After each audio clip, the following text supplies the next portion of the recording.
Y bueno, pues después de esta presentación, buenas tardes a todos. Antes que nada, vamos a tener dos temas el día de hoy. Voy a intentar hacer una pausa entre un tema y otro porque sé que es la hora de comida, sé que ya están un poquito cansados con las charlas de la mañana. Entonces vamos a hacer un espacio para que se estiren, vayan por agua, coman algo en lo que podemos terminar al segundo tema. El segundo tema es un poquito más corto que este primero, pero bien. Y ya dependiendo, Claudia nos irá diciendo si quieren que al final hagamos todas las preguntas o hacemos un inter entre una y otra. ¿Les parece?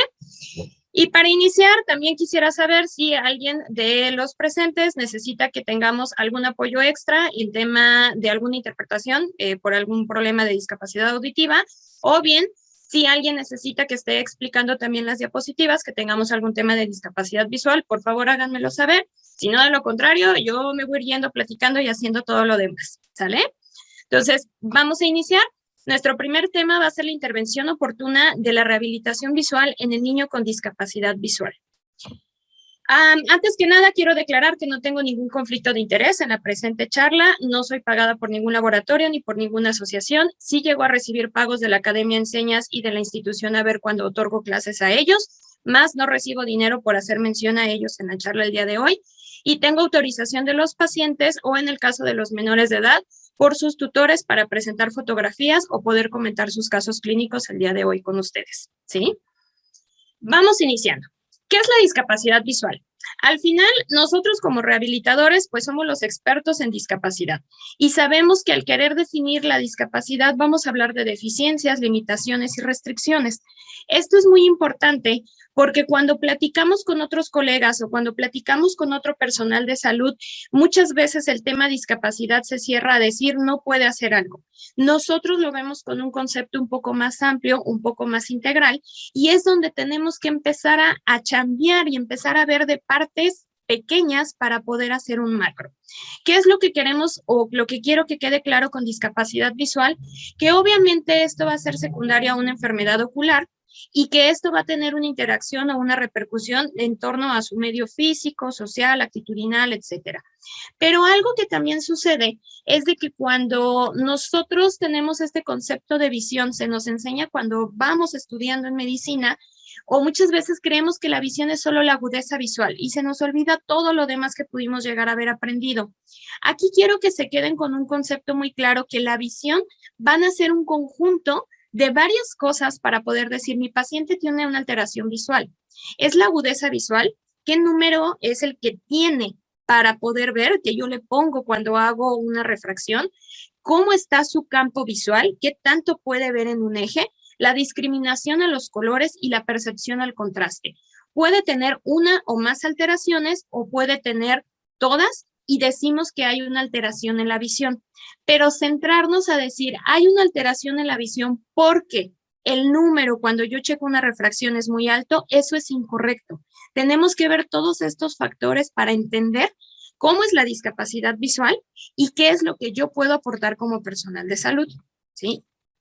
En este entendido, que la visión es mucho más compleja, decir veo o no veo, quiero que se imaginen como una línea y decir, en un extremo está la visión normal, que somos los normovisuales o que podemos llegar a necesitar una pequeña refracción y con eso es más que suficiente. Y por otro lado, al otro extremo tenemos la ceguera, que es no ver nada, absolutamente nada. Pero entre ese hueco hay algo que se llama baja visión. Y eso es a lo que quiero centrar un poco más la charla del día de hoy, porque tenemos que empezar a cambiar el paradigma entre nosotros como rehabilitadores, entre nosotros como personal de salud, que la discapacidad visual es igual a ceguera. Se nos llega a enseñar este concepto y nos olvidamos de todo esto de la baja visión, o se nos olvida que hay pacientes que van a cruzar por este camino de baja visión hasta llegar a la ceguera. Algunos otros se van a quedar en baja visión, otros sí van a progresar. Pero si olvidamos esta cantidad enorme de pacientes que están como baja visión, es donde nosotros tenemos que empezar a interactuar, donde nosotros tenemos que empezar a hacer cambios y donde nosotros tenemos que empezar a picar un poquito más de piedra. En este entendido de que vamos a tener pacientes de discapacidad visual con baja visión y con ceguera, eh, yo sé que esta diapositiva está muy llena de letras, les pido una disculpa, pero quiero que tengan toda esta información en una sola. Si nos remontamos a las definiciones del Centro Mexicano para Visión Baja, nos habla que la baja visión es aquella que se presenta en el mejor ojo. ¿Qué significa? Todos tenemos un hemisferio dominante, todos tenemos un ojo dominante. Puede ser, por ejemplo, yo soy diestra, probablemente mi ojo dominante es el derecho, pero por ciertas cosas, mi mejor ojo visualmente va a ser el izquierdo. Después de que yo tuve un tratamiento médico, un tratamiento correctivo, un tratamiento quirúrgico, con correctivo pueden ser lentes, como después de una refracción, y a pesar de eso yo tengo una agudeza visual que va a un 20-60 hasta PL. ¿Qué significa PL? Percepción de luz. Esto lo van a ver mucho en los documentos que hablan de discapacidad visual hechos por oftalmólogos u optometristas. O bien, puede ser que tenga este campo visual, perdón, que tenga esta agudeza visual o que tenga un campo visual que sea 20 grados o menor. Prácticamente estoy viendo esta zona nada más de mi vista. Y que esto, pese a todo lo que hice, yo ya no tengo una recuperación. Pero esa visión me permite poder ser funcional. Y en esta parte donde hablamos de función es donde entramos nosotros y podemos intervenir. Ahora, tenemos el concepto de ceguera. Ceguera es completamente esa ausencia de visión. Puede ser en uno o en ambos ojos y significa que ni siquiera percibe luz. Con que mi paciente perciba luz, yo no lo voy a etiquetar como ciego, lo voy a etiquetar como baja visión. Hay una excepción, la ceguera legal.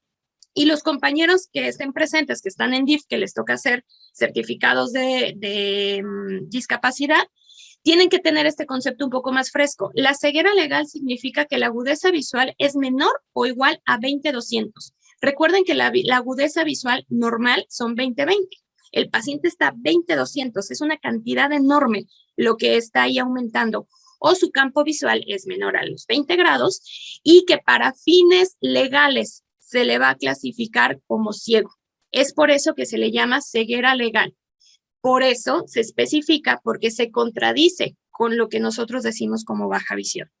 Entonces, fines legales, ceguera legal. Fines prácticos, si el paciente al menos percibe luz, sigue siendo un paciente con baja visión.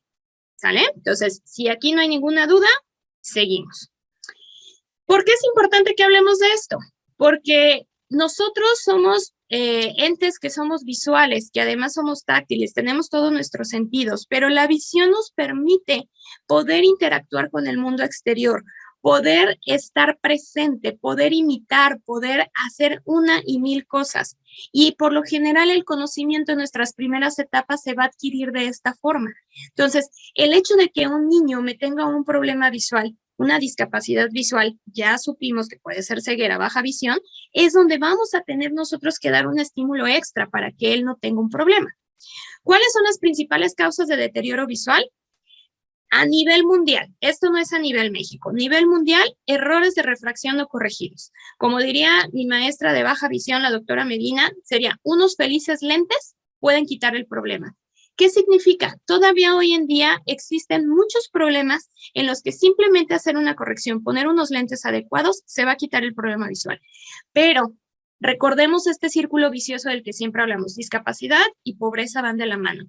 A mayor pobreza va a haber más grado de discapacidad y vamos a estar como que en este círculo. Sí, no se puede ni siquiera hacer una valoración médica, ya ni la compra de unos lentes, mucho menos vamos a tener esta corrección de la refracción. Entonces, lo primero que tenemos que sospechar es un error de refracción y ya después empezamos a volar la cabeza en 1000 diagnósticos. Otro de los problemas son las degeneraciones maculares. Estas son en adultos, son relacionadas con edad. El tema de glaucoma, las retinopatías diabéticas que las tenemos para aventar al cielo. Y en las retinopatías diabéticas es donde entramos en un tema de muchos años en baja visión hasta que caemos en una ceguera. Opacidades corneales y todavía 2022 a nivel mundial, los tracomas, que vienen siendo infecciones que se adquieren por el canal vaginal por Clamidia trachomatis. Entonces, si se fijan, es algo que se pudiera llegar a quitar si no estuviéramos en este círculo de pobreza-discapacidad. Pero hablando propiamente de niños, que es lo que queremos abordar un poco más hoy, existen dos causas principales a nivel mundial y a nivel México, y esas quiero que se las graben, que es la retinopatía del prematuro y las cataratas congénitas. Retinopatía del prematuro. Cada vez sobreviven más niños prematuros que tienen menor edad, pero cada vez estos niños van viviendo con mayores secuelas. Y ahí es donde aquí está el reto. Sí, está vivo, pero ¿con qué secuelas? Entonces es donde tenemos que trabajar. Todo bebé prematuro que nos llegue a nosotros para revisión, obligado a andar con el oftalmólogo pediatra. Si por nuestra comunidad no hay oftalmólogo pediatra, mínimo con un oftalmólogo general. Y ellos nos van a ir dando las pautas. Usualmente, después de que salen de hospital, llegan a hacer una valoración inicial al mes, a los 3 meses, a los 6 meses, y de ahí deciden qué tan frecuente tiene que ser. Pero tenemos que en esos 6 primeros meses tener un estricto control con un oftalmólogo, preferente oftalmólogo pediatra. Las cataratas congénitas muchas veces no se llegan a diagnosticar de inicio, se empiezan a diagnosticar un par de meses después, cuando alguien les toma una foto, se logra ver como un reflejo blanco, empieza a caer como la duda qué pasa con ese ojito y empezamos a ver. Y también así se empiezan a ver muchos retinoblastomas, pero no es una de las principales causas de problema el retinoblastoma. Entonces, quédense con estas dos causas, retinopatía del prematuro y cataratas congénitas. Ahora sí, y voy a intentar ser sutil, pero quiero que con estos comentarios abramos un poquito la mente y lo que tenemos que hacer con la rehabilitación visual. ¿Qué es la rehabilitación visual? Primero voy a iniciar con qué no es. ¿Qué no es? Es orientación y movilidad. ¿Qué no es? Es poner un bastón al paciente. Llegamos a caer en un error en el que se cree que la rehabilitación visual es solo enseñar al paciente a que aprenda su esquema corporal, a colocarle un bastón para que se pueda desplazar y a que sepa ir dentro de su casa y de su casa al trabajo, de su casa al hospital. Pero no vemos todo lo que existe de fondo. Y si se fijan, cuando caemos en esta parte, estamos cerrando a que la rehabilitación visual es solo discapacidad por ceguera. Y nos olvidamos de todo este mundo de la baja visión. Y es aquí donde yo quiero invitarlos a que comencemos a abrir nosotros nuestros ojos y nuestra visión sobre qué es lo que podemos hacer y lo que podemos ofertar, ¿sí? Desgraciadamente, los programas a veces solo se centran en esta parte, tanto públicos como muy poco los privados, pero también en privados me ha tocado ver que rehabilitación visual enfocan solo a ceguera. Y nuestro esfuerzo tiene que estar en la baja visión. Esto también pasa porque no es solo de nosotros como rehabilitación, es un conjunto entre oftalmología y rehabilitación, y nuestros brazos derechos, que serían los optometristas y los terapeutas. ¿Por qué? Porque en el punto que el oftalmólogo comience a detectar que comienza esta baja visión y me lo envía a mí como rehabilitación, yo puedo empezar a trabajar más a fondo. Y no solo vamos a esperar hasta que ya no vea para empezar a trabajar un programa de orientación y movilidad. Sí, orientación y movilidad es muy importante, pero no lo es todo. Entonces, tal vez ustedes ahora me digan, bueno, si me estás diciendo, Rosy, que la rehabilitación visual no es eso, pues ¿qué es? La rehabilitación visual es un mundo enorme y son conjuntos de intervenciones. Son muchas cosas que vamos a hacer, que van dirigidas a que optimicemos la función residual visual. En algunas bibliografías no lo van a encontrar como función residual. Esto es más como unas palabras más españolas, más de la ONCE España, pero son correctas. Va a depender mucho de si lo buscan en las palabras mexicanas, lo van a ver solo como función visual, pero es correcto que digamos función residual visual. Y de aquí vamos a hacer las adaptaciones pertinentes para que el individuo pueda hacer todo, principalmente sus ABDs, que es a lo que nos dedicamos, sus actividades laborales, educativas, recreativas, sociales, etcétera, etcétera, etcétera. Todo de forma segura e independiente. Siempre va a ser mi mira, que él pueda ser autónomo y que esa autonomía sea de una forma segura. ¿Cómo lo voy a hacer? Involucrando sistema musculoesquelético, que es nuestro fuerte, y lo puedo hacer con ayudas ópticas y no ópticas. Platicaremos un poquito de eso más adelante. Entonces, es ver todo un conjunto y no solo centrarme en el ojo. Eso es lo que quiero que ustedes entiendan. Rehabilitación visual no es solo el ojito, es todo lo que conlleva. Las imágenes que les puse son del Proyecto Miren. Proyecto Miren es una asociación venezolana. ¿Y por qué lo puse? Porque quiero que justo se enfoquen en la que está abajo a su derecha, que dice, no te paralices si tienes un hijo con daño irreversible en la visión. Desgraciadamente, me he topado con compañeros rehabilitadores que cuando yo comento un caso o rehabilitadores pediátricos y les digo, es que tengo un chiquito con estas características, ¿me puedes sugerir tú algo más para yo poder ir haciendo mi programa?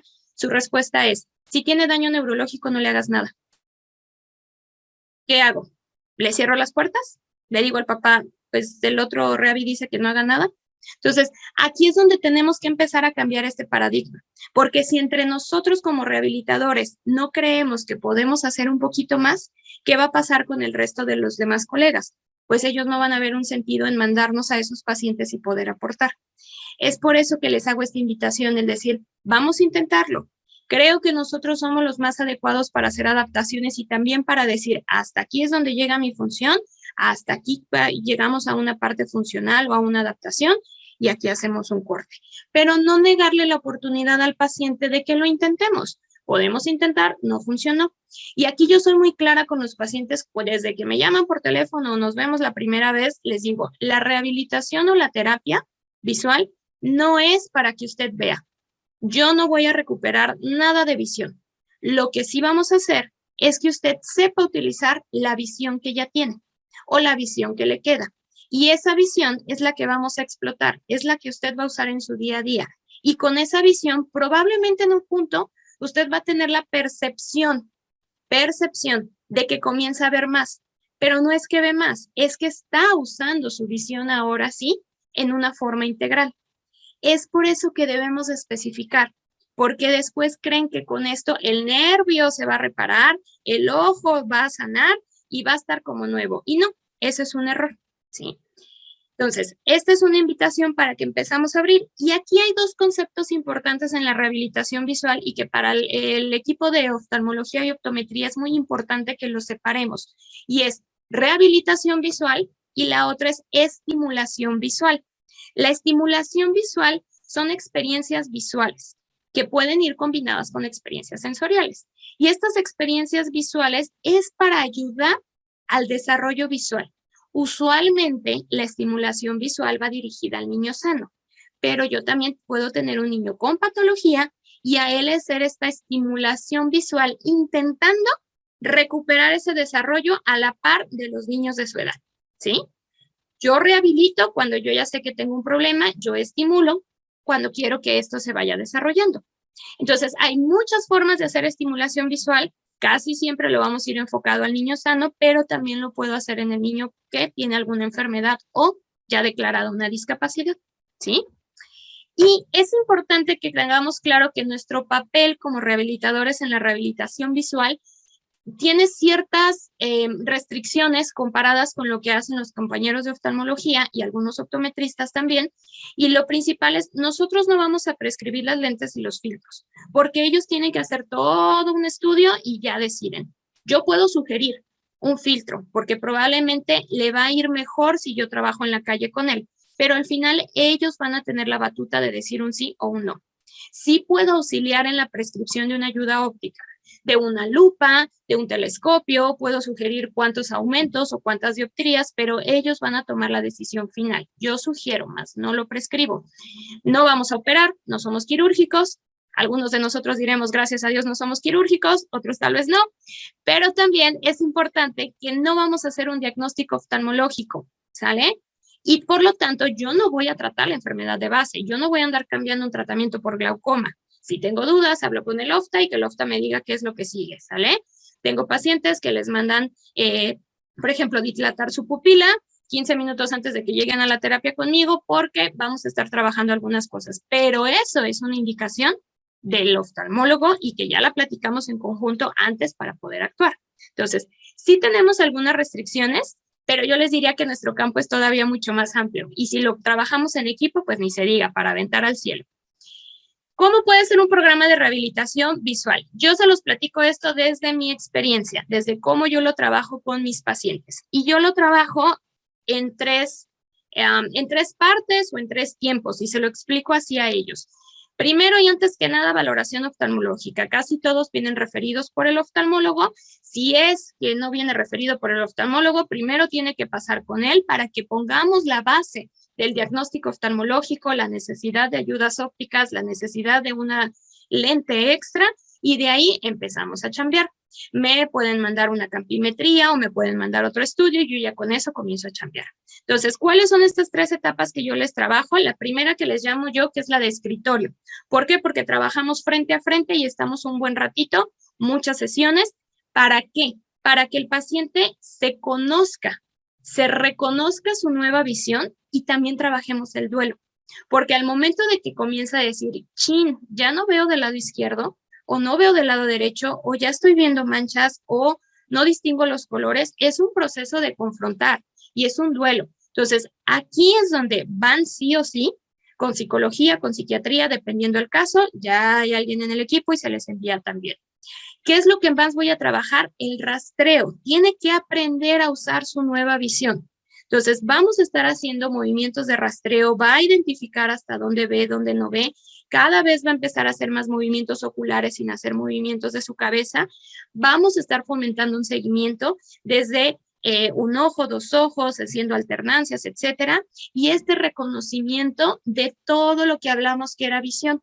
Cómo es ese contraste, cómo es esa agudeza, cómo viene siendo el campo visual, etcétera, etcétera. No solo qué número es el que ve. Trabajamos con y sin los lentes en los pacientes que lleguen a tener lentes, porque vamos a empezar a aprender ese nuevo yo. Por eso es el trabajo de escritorio, porque literal él está sentado enfrente de mí y es como estamos trabajando. La siguiente parte son la de actividades de vida diaria, y aquí es donde le echamos mano con sistema musculoesquelético. A mí como rehabilitador no me sirve de nada que me sepa arrastrar muy bien si se va a parar y se me va a tropezar o va a chocar con la silla que está al lado. Entonces tenemos que empezar a traspolar estas actividades. ¿Qué es lo que vamos a hacer? Adaptación. ¿A qué? A su casa, a su baño, a su cuarto. Vamos a empezar a ver cosas ergonómicas según si todavía está estudiando, está trabajando. Vamos a hacer señalizaciones. ¿Qué significa esto? Pueden ser señales táctiles, señales visuales, y de aquí depende qué necesita el paciente. Si el paciente me tiene una baja visión muy marcada, probablemente, aunque yo le ponga 1000 colores, no los va a ver, pero si yo empiezo a poner una guía táctil y él sabe que con esa guía está ahí la puerta, ya va a identificar que esa sensación, esa textura es la de las puertas, sé que está el marco de la puerta y puedo salir de forma segura. Sí, probablemente ve, puedo poner líneas, puedo poner pegatinas, puedo poner también líneas podológicas, etcétera, etcétera, etcétera, 1000 cosas que me puedan ayudar a que él sepa dónde está ubicado en un lugar. Vamos a trabajar aquí la lectoescritura, dependiendo para lo que lo necesite. No es lo mismo la necesidad de un estudiante, de una ama de casa de 80 años, que probablemente nada más va a hacer pequeñas anotaciones sobre qué le falta para la comida para encargársela a alguien más. Entonces, tenemos que ver cuál es su contexto, qué es lo que necesita. Voy a comenzar a hacer gestos dirigidos, así como en rehabilitación laboral hacemos gestos laborales.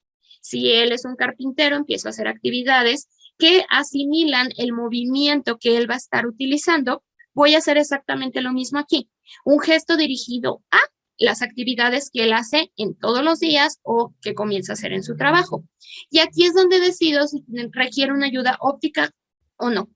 Ayudas ópticas usualmente van a ser lupas, van a ser lámparas, van a ser telescopios, y de las lupas tenemos un mundo. Pueden ser lupas con luz y sin luz, en un atril, o pueden ser de mano, o pueden ser electrónicas. Entonces, es todo un abanico de posibilidades que tenemos y no todo le va a funcionar a todos. No ópticas, el utilizar un atril, el utilizar una base, el cambiar la iluminación, poner un foco diferente, poder utilizar una guía para la lectura, y eso también es una ayuda no óptica, pero que nos está dando un beneficio. Y vuelvo a lo mismo, no es receta de cocina, no es todo para todos, tenemos que individualizar. Y aquí es donde se tiene que jugar mucho con los colores y los contrastes. ¿Qué sí ve mi paciente y qué necesita?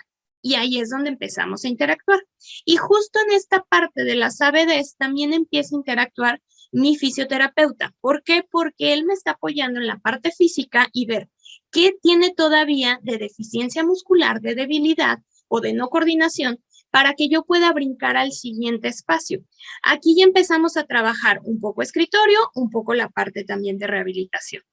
Y para poder brincar esta tercera etapa que yo les digo que es la del mundo exterior, y así se los digo a los pacientes, porque es salir de la casa, salir del consultorio y empezar a caminar en la calle, empezar a caminar en un estacionamiento, cómo te subes, cómo te bajas de un carro, cómo vas a identificar qué vehículos están pasando, sí o no necesitas un auxiliar de la marcha, y aquí voy a decidir, ¿necesitas realmente un bastón para baja visión o necesitamos un bastón de un punto y simplemente te enseño cómo lo puedes utilizar? ¿Sí? Incluso qué ayudas ópticas para externo necesitamos. Telescopios, filtros, lupas no las vas a estar utilizando en la calle, pero aquí voy a decidir, ¿las necesitas sí o no? Y las sabes usar sí o no. Y aquí nos vamos a enfocar mucho en equilibrio, propiocepción, defensas, coordinación, etcétera, porque quiero que sea autónomo. Y así sea el ir a el poder salir de su cuarto hacia el patio y poder lavar tal vez su ropa, o pueda ser el salir y desplazarse a su trabajo manejando, es lo que vamos a empezar a hacer. Entonces, yo siempre les platico esto, son 3 etapas, se van a ir relacionando una con otra, y al final, pues, lo que queremos es que usted recupere y sea autónomo. En esta primera parte de rastreo y de seguimiento y todo, podemos utilizar 1000 materiales, desde cosas tan sencillas como son unos pompones que están arriba, que yo le estoy pidiendo que los alinee. Algunas veces le pediré colores, le pediré formas, le pediré tamaños, desde que empiezan a reconocer, por ejemplo, figuras geométricas por color, por forma, por tamaño. Aquí le tenemos que echar ahora sí la imaginación al aire, lo que podemos tener. Y si no tenemos material, lo que tenga el paciente en casa, empezamos a trabajar con vasos, empezamos a trabajar con cintas, empezamos a trabajar con semillas. Lo que ustedes tengan a la mano, empezamos a hacer este tipo de valoración y este tipo de adecuación. En esto es común que cuando ustedes googleen y pongan rehabilitación o terapia visual, se van a encontrar todo este tipo de materiales. Sí o sí los podemos llegar a necesitar, no es para todos los pacientes, vuelvo a lo mismo. Y a mí no me sirve, por ejemplo, algunos de ellos si el paciente no tiene ambliopía. Si no tiene ambliopía, la verdad a mí no me va a servir de nada. Entonces, mejor lo entreno en una actividad que vaya a llegar a necesitar. Entonces, sí conozcan este material, conozcan la caja de luz que está al fondo a su izquierda, pero de ahí vamos a empezar a decidir qué necesita el paciente y qué no. Y esta es la diferencia que podemos hacer nosotros como rehabilitadores. ¿Qué función has perdido? ¿Cómo la vamos a recuperar? Y no solo dar una receta de cocina igualita para todos. Cuando hablamos de la segunda etapa, la fotografía que ven a su mano izquierda, justo la tomé de uno de mis pacientes, en la que este pequeñín tiene 3 años, se llama Axel, y lo que hicimos para que pudiera subir las escaleras a su cuarto, porque conducen directo a las escaleras a la entrada de su cuarto, fue ponerle estos marcajes. Axel tiene un problema para reconocer el color amarillo, que ahorita ya lo hemos ido trabajando, pero cuando yo lo trabajo con un contraste negro o con un contraste azul, me lo ve perfectamente bien. Al inicio, esto fue toda una guía completa. Ahora él sube y baja del lado contrario de la escalera porque ya la sabe subir, ya sabe qué tan amplio tiene que ser su movimiento, qué tan fuerte y cómo vamos avanzando. A la otra de las adaptaciones en la segunda foto es un atril. Los atriles nos van a ayudar a poner un ángulo diferente y a que no esté cansado y a que incluso me pueda acercar y tener prácticamente pegado a la nariz si es que lo necesito, pero yo no me estoy cansando, ni estoy lastimando cervicales, ni estoy fatigando también mis músculos torácicos. Entonces, hay que ver qué opciones son las que requiere cada paciente. Vamos a empezar a hacer adecuaciones, por ejemplo, ahí del gesto laboral. ¿Qué era la actividad que tú hacías? ¿Cómo te la modifico para que puedas llegar a hacerlo otra vez? ¿Y qué nuevos aparatos o qué nuevas necesidades vas a tener? En la última foto van a ver unas lupas y, por ejemplo, ahí esas 3 son lupas y las 3 son diferentes y las 3 tienen una función diferente. La que se ve como transparente, como si fuera una gotita, son los Magna Braille, los cuales en lo personal a mí me encanta ponérselos a los pacientes porque son muy discretos, son muy cómodos y les permite tener una visión y no tienen la sensación de que tienen una lupa. Sin embargo, sigue siendo una lupa que le va a ayudar a ver mejor. Abajo con el niño se ve un telescopio. Los telescopios los usamos mucho en los chiquitos, aunque están diseñados para exteriores, para que vean de lejos, tal cual como un telescopio de pirata, es lo que yo les digo siempre. Lo vamos a utilizar en el aula. Es perfecto y no tienes que tener al niño ya condenado que esté en el primer asiento siempre y que esté excluido como del resto de los compañeros. Lo puedes poner a la mitad, al final y con su telescopio hace un rastreo, empieza a ver cómo está el pizarrón, comienza a tomar notas y está participando con el resto de sus compañeros.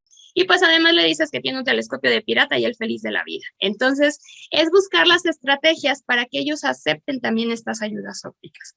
Lo que se ve en la última foto son los filtros. Los filtros van a ir en base a la enfermedad, a la degeneración y a la necesidad del paciente.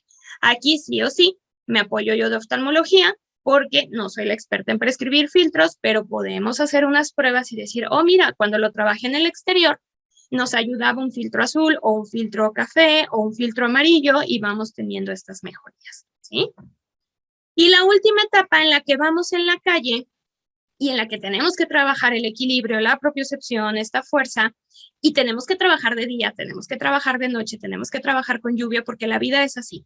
No simplemente lo voy a tener metido en el cuarto de 2x2 del consultorio y que se enseñe ahí a manejar un bastón y ya. No, tenemos que irnos afuera y ver cómo está pasando esto. Algo que es importante y que quiero comentar de los bastones, si lo ven de su lado izquierdo, en la parte de arriba están los bastones blancos, está el bastón blanco con rojo y el bastón verde. El bastón verde no se usa en México. Yo aquí no los he visto, lo he visto mucho en lo que viene siendo Sudamérica, que el bastón verde es específico para baja visión. Entonces tú reconoces que esa persona tiene baja visión, no ceguera. Aquí en realidad yo nunca los he visto ni siquiera en venta. Los bastones blancos sí nos hablan de ceguera y el bastón blanco con rojo nos van a hablar de sordo ceguera. Entonces aquí ya tenemos otro rollo y tenemos que hacer una intervención completamente diferente a lo que estamos platicando el día de hoy. Sin embargo, tenemos las mismas bases, ¿ok? Y el bastón negro se utiliza más como un pictograma, ¿sí? Más que como un uso real, pero lo que quiero que vean es la posición en la que tiene el bastón la persona que va abajo.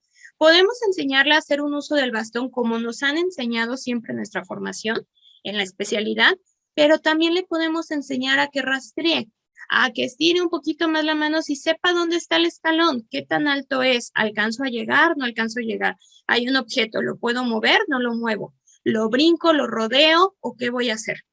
¿Y por qué? Porque habrá pacientes que necesitan un apoyo porque hay otra lesión, tal vez la cadera está lesionada y entonces un bastón para ceguera no le va a servir para poderse apoyar o tener una seguridad. Nos va a ayudar a rastrear en un largo alcance y hay pacientes a los que incluso se les indican los dos bastones. Vas a ir a un lugar nuevo que no conoces, saca tu bastón largo, empieza a rastrear, conoce tu terreno, ya lo conociste, guárdalo en tu bolsa y saca tu bastón de un punto. Entonces, aquí vamos a ir haciendo estas adecuaciones según lo necesite. Y quise ponerles la fotografía que está abajo a su derecha, en la que se ve esta persona que va en transporte público en un asiento especial y que está viendo y que se hizo un chorro de memes. Yo estoy casi seguro que más de uno de ustedes lo ha de haber visto, que decía, no, pues que cuando te interesa hasta recuperas la visión o el que te quiere hasta te va a voltear a ver, cosas así. ¿Por qué lo pongo? Porque tenemos que ser los primeros en apoyar y educar a otras personas. Esta persona es una persona con baja visión. Y es muy probable, las personas con baja visión, hay muchas aplicaciones en el teléfono que nos pueden ayudar como lupas. Entonces, en lugar de estar cargando una lupa en la mano, sacan el teléfono, entran ahí, la utilizan como lupa y pueden terminar de ver lo que necesitan. ¿Por qué se quita los lentes? Porque tiene que ampliar ese campo, porque no tiene que tener ese filtro. Probablemente tiene alguna degeneración macular o algún tipo de glaucoma y necesita un filtro para estar en la calle. Entonces, cuando comenzamos a ver todo esto, nosotros mismos lo entendemos y decimos, ah, no, espérame, déjame le explico a alguien más que probablemente sí, no es ciego, pero tiene una baja visión que lo condiciona, que tiene que hacer uso de todas estas herramientas y es por eso que se ve esta imagen. Entonces, eso lo quise poner porque esto ya viene siendo en la parte de que vamos al mundo exterior, que nos vamos a estar topando con todo esto. ¿Y por qué es importante que brindemos toda esta atención, sobre todo en la infancia, y no esperarnos hasta que estemos en una etapa adulta y digamos, ups, ahora sí ya no se puede mover hacia la prepa solito, o ups, ¿y ahora cómo se va a mover a la casa de la abuela? Entonces, tenemos que empezar desde mucho antes. Recordemos que toda o la mayoría de nuestro aprendizaje va a ser por una imitación visual. Entonces, tenemos que empezar a reemplazar este estímulo para que el niño pueda ir a la par de otros niños. Si no detectamos este déficit visual a tiempo, lo único que vamos a ver es que el niño empieza a desfasarse y no vamos a saber por qué. Obviamente nosotros estamos más adecuados a esta área, vamos haciendo nuestro análisis de los hitos del desarrollo, pero si llega con otro profesional de la salud, probablemente diga, el niño es flojito, no te preocupes. ¿Cuántas veces lo hemos escuchado? Entonces, aquí es donde tenemos que centrarnos y detectar dónde está el problema. ¿Es la visión? Vamos a checarlo. Y algo que pasa mucho en el niño con discapacidad visual es de que pues no se va a mover o no se va a mover tanto. Y aquí entra como la duda. No se mueve, ¿por qué? Porque hay una falla en la motricidad o porque le falta seguridad. Y yo me iría más por la parte de la falta de seguridad. Incluso hay escritos desde el 65, que es el que les puse abajo con Burlingame. Él tiene muchas cosas de discapacidad visual en la que él habla de que el niño en cuanto tenga un entorno seguro se va a comenzar a desarrollar en lo motor.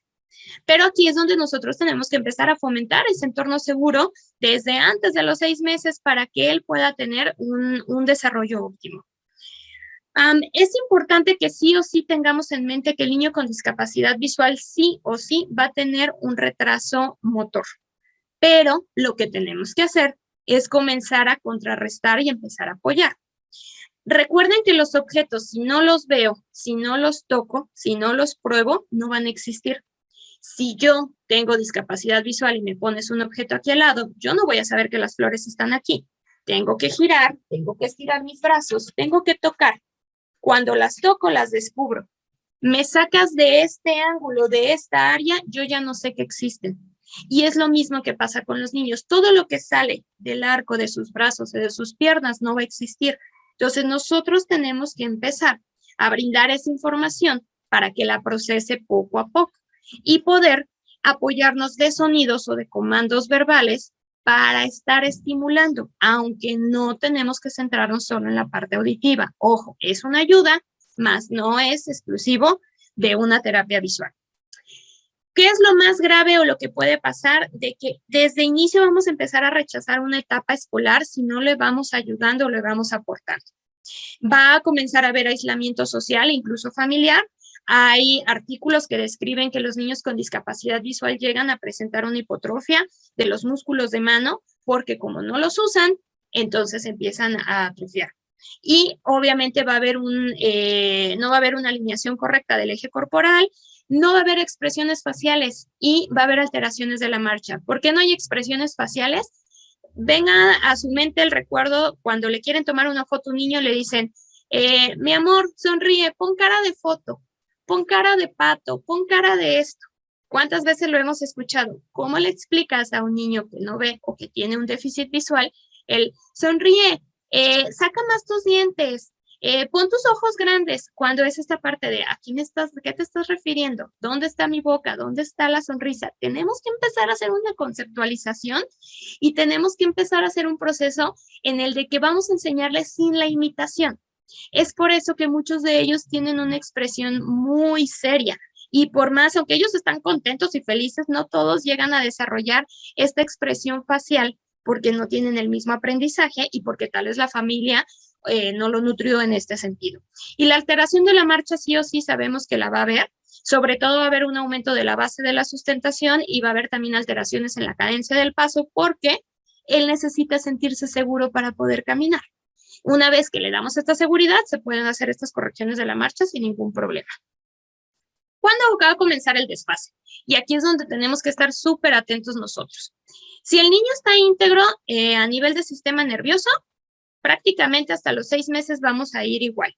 Va a tener un control de la cabeza, va a tener un control de tronco, puede comenzarse a voltear, a rodar, a sentarse, etcétera, y hasta ahí vamos bien.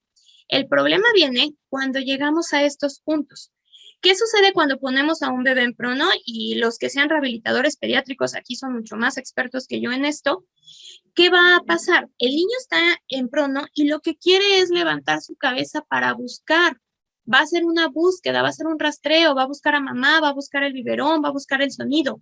El niño que tiene déficit visual no le interesa porque aunque yo levante la cabeza, sigue siendo lo mismo que la tenga levantada, que yo la tenga pegada en la cama.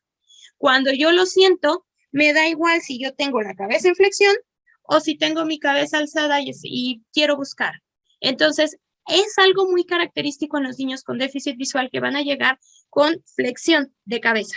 Tenemos que empezar a estimular y tenemos que empezar a trabajar todos los músculos, sobre todo de área cervical, para que empiecen a estirar, comencemos a trabajar un rastreo, empiece a voltear hacia otros lados porque no tiene la necesidad de. Y al no tener esta necesidad de búsqueda, se empiezan a desfasar ahora sí todas estas áreas. El gateo se empieza a desfasar porque al final el gateo, uno de los objetivos es que el niño se desplace para alcanzar un objeto o para alcanzar a mamá o para poder jugar. Y el niño, al no tener este estímulo, pues simplemente no lo necesita y empezamos con este desfase. Y no tiene que ver también solo con un área cognitiva, sino que no hay un significado para la función. Entonces, aquí es lo que tenemos que cuidar. Y aquí les digo que es la etapa del ser o no ser. Me lo manda otro colega, entonces, ¿hago o no hago? ¿Me centro solo en la parte visual o le meto un poquito de todo? Y aquí entra como el, ¿qué voy a hacer? Pues yo les diría, hay que ser con un respeto a nuestro colega. Entonces, yo sé que tal vez mi colega rehabilitador pediátrico me lo envía a mí para estimulación visual o para rehabilitación visual, según sea el caso, pero claro que sí o sí tengo que tratar cosas sensoriales, cosas auditivas, cosas motoras. O sea, el niño no es un ojo, pero voy a ir de la línea que alguien lleva la batuta y yo soy interconsultante. Y si no es viceversa, si yo soy la que pido la interconsulta a alguien más, pues entonces yo soy la que llevo la batuta. Pero siempre esta comunicación para saber hasta dónde llega uno u otro, pero siempre, siempre enlacen, siempre, siempre estimulen todo lo demás. No podemos estar tratando una cosa si no tratamos lo demás. Y eso es muy importante porque se llega a caer en este error en algunos centros de terapia visual. Se centran solo en el ojo y se les olvida todo lo demás. Entonces, ¿en qué vamos a centrar esos esfuerzos en la terapia?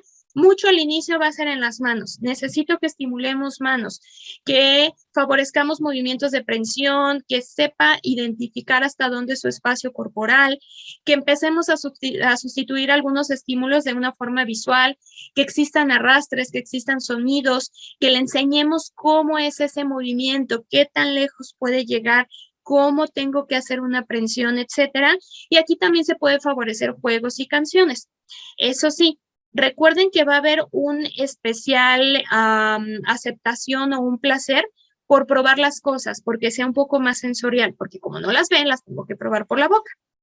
Tenemos que hacer una coordinación bimanual para que tengamos mucha pinza fina y el niño que sí ya perfila que va a ser un niño ciego, sabemos que lo vamos a entrenar en braille. Necesito que esta agudeza también sea mucho mayor, más que en un niño que sea de baja visión y que utilice su cuerpo también para poderse apoyar, para poder tomar distancias, para conocer algo nuevo y posterior ya hacerlo sin ese apoyo.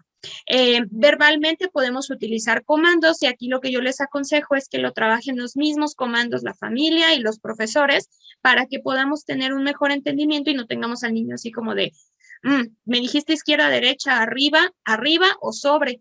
Es igual, es diferente, ¿sale? Entonces, no nos olvidemos del área afectiva y esto no solo con el niño, sino también con la familia. No nos olvidemos de los estímulos auditivos, pero no hagamos que esto sea solo lo único. Y 3 de los hitos que son los principales que se van a desfasar y que obviamente a nosotros como rehabilitadores nos interesan, es que el gateo se puede desfasar en un niño con baja visión o ceguera hasta los 12 meses. El mantenerse de pie se puede desfasar hasta los 14 y la marcha autónoma se puede desfasar hasta los 19. Y no estamos mal. Es un desarrollo esperado cuando tenemos este tipo de discapacidad. Pero si nosotros lo sabemos y estamos seguros, le vamos a transmitir esta tranquilidad también a los papás sin caer en un área de confort y decir, no importa, lo haces hasta los 12 meses, no me esfuerzo. No, hay que estimularlo, pero hay que darle chance que hasta esa etapa nos podemos empezar a preocupar, ¿sí? Les quiero presentar rápidamente un poquito el caso de Axel. Axel es un pequeño que tiene 3 años, tiene un coloboma bilateral de iris, de retina, y el detalle con Axel y por qué se los quiero presentar es que gracias a nuestra neurooftalmóloga con la que hago equipo, ella en los estudios de base salía que no tenía ni percepción a la luz y que tenía ceguera. Cuando ella lo analiza o lo explora, se da cuenta que hace un poco de seguimiento, que intenta tomar un objeto del escritorio. Entonces, para ella fue como de, bueno, te repito el estudio. Vuelve a repetir el estudio, siguen saliendo los estudios con ceguera. Entonces, ¿qué es lo que vamos a hacer? pues dice, vamos a mandarlo a terapia visual, van con Rosy, de ahí vemos qué pasa, nos vemos en 3 meses y platicamos. Ok. Cuando yo conozco a Axel, Axel tenía 2 años y medio, Axel llega completamente en una actitud de estar pegado a la mamá. Si lo sentabas en el piso se quedaba y flexionaba la cabeza, si lo intentabas abrazar se te quitaba como diera lugar. Y fuimos trabajando poco a poco con él. Y lo primero que tuvimos que trabajar con él, o que trabajé, fue la parte cervical. Que él descubriera, porque su campo visual estaba aquí, estaba pegadito, no existía nada más fuera de este mundo. Sí, cuando empezamos a trabajar a que él levantara su cabeza, a que él pudiera moverla, comenzó a descubrir que ese campo visual se movía con él y que podíamos empezar a buscar más allá de donde estaban las manitas, que podíamos empezar a caminar. Entonces, hemos llevado un proceso, las escaleras que les marqué son las escaleras de Axel. Entonces, era un reto porque era subirlo y bajarlo abrazado. Si necesitaban algo o él quería algo, era abrazarlo y fue de, no, vamos trabajando, o sea, no subí, no baja escaleras porque no las ve. Vamos poniendo una guía visual, vamos trabajando. Con él estamos en el proceso de valoración sobre decidir si también se tiene autismo o no. Entonces hay sensaciones que a él le desagradan mucho y las voy trabajando también en esta parte visual. Por ejemplo, ahí trabajamos colores, pero lo trabajamos con unos pompones. Entonces, le dan también una percepción diferente, unos son más grandes, más pequeños, más suaves, más ásperos y empezamos a trabajar. Entonces, es todo un mundo y algo que sucedió justo antes de esta plática, que lo fui a ver, logramos que se subiera su resbaladilla en la casa. ¿Por qué me llena de gusto? Porque en el colegio le habían puesto que no interactuaba con los demás niños porque en el recreo no se quería subir a la resbaladilla. Entonces la mamá en esa frustración fue y compró una resbaladilla y la pone en la casa y pues da lo mismo, no se sube el niño. Tuvimos que hacer un trabajo de estar cerca de la resbaladilla, que la conociera, que tocara el material, que diera un paso y tal vez a la siguiente volvemos a subir en 2 y volvemos a subir en 3 y hoy logramos que subiera las escaleritas solo de la resbaladilla y se pudiera desplazar. Entonces es una chamba que vamos haciendo poco a poquito. Entre él si él ve que su mundo es más amplio, que él puede interactuar, que lo puede hacer de una forma segura, cada vez se va a ir soltando más y podemos ir logrando que él se integre de una forma más amigable al mundo en lugar de que lo estemos relegando en la escuela. De hecho, en este tiempo de proceso tuvimos que hacer un cambio escolar, porque en la primera escuela que estaba literal se quedaba sentado en un rincón porque no sabían cómo adaptar estas cosas. En la segunda escuela donde ahora está, trabajamos con la monitora nos pasa cuáles son las actividades de la semana, comenzamos a hacer sugerencias de, ok, dale más chance o quítale un poquito de estímulos, solo preséntale estos 3, dale chance que conozca el material y de ahí empiezas a trabajar. Te lo tolera, pon un cuarto estímulo, te lo pondera, pon un quinto. Y sabes que ese salón está muy oscuro, pónganlo más cerca de la ventana para que pueda tener iluminación, etcétera, etcétera. Entonces, se empieza a trabajar en equipo y lo que tenemos como resultado, pues es un niño que ya empieza a jugar, que brinca, que agarra la pelota y que pues nos falta mucha chamba con él, pero que el hecho de que se le sembrara la duda a la neurooftalmo o la neurooftalmo, que nos dijera, como que yo veo algo aquí que no me cuadra con el estudio, yo creo que puede ver, vamos a ver qué sucede. Eso abrió toda la puerta en lugar de clasificarlo desde ese momento como un niño ciego, porque estaríamos hablando de una historia completamente diferente con Axel. Ahora, nos pasa muy seguido a nosotros como personal de salud que decimos, chin, ¿estaré haciendo lo correcto? ¿O estará avanzando el paciente? ¿O qué más le ofrezco? Y podemos llegar a este punto como de frustración o de estar pensando, ¿qué sigue? ¿Qué sucede en la discapacidad visual? Nos puede entrar esta duda de, oye, ¿lo evalúo igual que todos los demás o no? Entonces, aquí hay como una herramienta que nos puede seguir, que nos puede, servir, que es la escala de Leonhardt. La escala de Leonhardt está de acceso libre en la ONCE España, ahí viene también la referencia, y esta es específica para niños ciegos de 0 a 2 años. ¿Cuál es mi consejo?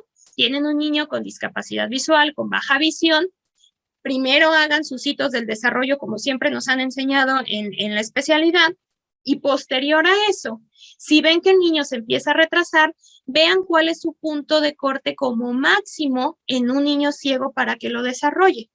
Si todavía está dentro de ese corte, pues estamos en paz. Si no está ya dentro de ese corte, ahora sí tenemos que ponerle los kilos a alguna otra situación. Y es muy amigable, tiene 5, ¿cómo se llama? 5 separaciones, ¿qué es lo que siempre revisamos? Postura y motricidad, sentido auditivo, habilidades comunicativas, desarrollo cognitivo y hábitos, que vienen siendo hábitos como ABDs. De ahí vienen ítems y de esos ítems vienen como un chorro de categorías. Entonces, es amigable en el sentido que es como la escala, la guía Portage, en la que nos va diciendo, aquí tenemos ya, por ejemplo, a el ítem 11, que es postura, que es mantenerse sentado. El 95% de los niños lo va a lograr a los 11 meses con 8 días, pero solo un 50% lo logra a los 8 meses con 15 días. Entonces, tengo de los 8 meses a los 11 meses para que el niño ciego se pueda sentar. Entonces, a mí ya me permite decir, ok, entonces no hay problema, estoy todavía dentro del rango, sigo trabajando. O, híjole, ya me desfasé un chorro, ¿qué está pasando aquí? Vienen ciertas escalas o ciertas hojas en las que se van poniendo como por bloques de parte. Por ejemplo, aquí es postura y nos va a hablar que se va a desarrollar desde los 3 meses hasta los 13 meses. Y podemos ir haciendo nuestros marcajes e ir ya evaluando a nuestro niño. ¿Cuáles son las recomendaciones para el aula? Una vez que los queremos ya integrar a la escuela o que ya están integrados, primero la iluminación. No significa que tengan que tener lámparas por todos lados, sino que sea la iluminación más factible para este niño. Tenemos que favorecer que se pueda desplazar solo, que sea autónomo, que pueda levantarse al baño, al patio, tomar un material. Si yo se lo digo, puedo agregar ayudas táctiles. Hay que fomentar la visión que él tiene. ¿Con qué? Con todas las adecuaciones, que el maestro nos permita que lleve en su mochila todo y lo pueda estar utilizando. Estar estimulando todos los demás sentidos, la memoria visual, eso es muy importante porque es algo que ellos pierden. Si yo les digo, imagínense ahorita una taza de café, les puedo asegurar que la mayoría se imaginó su taza favorita, ¿sí? Y su café favorito. Pero si yo le digo a alguien que tiene esta discapacidad visual, imagínate una taza y yo no le he explicado, no le he dado a tocar, no le he dado un concepto de qué es una taza, pues simplemente es como, no sé de qué me estás hablando. Entonces, hay que trabajar esta memoria visual. No sobreestimulen con colores, por favor. Me ha tocado ver mesas de color verde chillante con sillas rojas, con un mantelito amarillo, con un osito de color morado. No necesitan poner tanto color. Gracias. Sino que necesitamos buscar los colores y los contrastes que sean adecuados para nuestro paciente. Hay que trabajar en equipo, papás, directores, maestros, si tiene monitores, el resto de equipo médico con el que estemos trabajando. Qué mejor que hubiera docentes con experiencia en discapacidad visual y si no, se empieza a hacer camino entre todos y se pueden utilizar los macrotextos, pero no son necesarios para todos. Estos libros enormes como el Atlas que teníamos nosotros cuando éramos pequeños, se hacen igual estas impresiones para los niños desde español, matemáticas, ciencias naturales, etcétera, etcétera, pero no es para todos los pacientes. Si el niño con su refracción, con sus lentes puede leer, no le pongan un macrotexto, no lo necesita, ¿sale? No lo obliguen a que esté cargando una mega mochila cuando puede estar utilizando lo mismo, tal vez nada más con una lámpara o estar pegado a la ventana del salón, ¿sale? Y algo que quiero que se lleven, y esta frase también es de la doctora Medina, es no hacer ciegos a quienes no lo son. Cuando entendemos esta parte y entendemos que aquel que tiene baja visión, le puedo yo proveer otro tipo de herramientas, otro tipo de terapia, otro tipo de ayudas, y no lo clasifico como ciego, aquí es donde nos va a cambiar toda la historia. Entonces yo espero que se lleven esta frase de no hacer ciegos a quienes no lo son, llámese niño, llámese adulto. Un niño al que le voy a estar dando estas herramientas educativas iniciales, lo voy a hacer un adulto que se va a poder integrar a la sociedad, un adulto que va a buscar una educación superior, que va a poder tener un trabajo o que va a poder ejercer un oficio de manera independiente. Y no va a ser un niño que va a crecer y que va a quedar a las faldas de la familia. Hay que proveer todo esto para que podamos llegar a una incorporación social exitosa, ¿sí? Entonces, en este primer tema, dudas, comentarios, ¿quieren un receso?